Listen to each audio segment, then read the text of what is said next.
নদীর জল মিষ্টি হয় আর সাগরের জল হয় নোনতা, আর কোনো নালার জল দুর্গন্ধে ভরা হয়। কেন? নদীর জল মিষ্টি হয় কারণ সে সকলকে জল দেয়, সাগর জল নেয় আর তাই জন্য নোনতা হয়।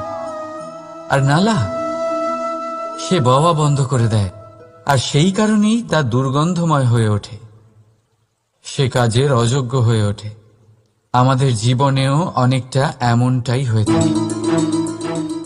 যদি নদীর মতন জীবনে কিছু দিতে শেখেন তাহলে জীবনে মিষ্টত্ব বজায় থাকবে। যদি সাগরের মতন ভাগ দেওয়ার বদলে শুধু সঞ্চয় করতে থাকেন তাহলে মনে তিক্ততা ভরে থাকবে। আর যদি নালার মতন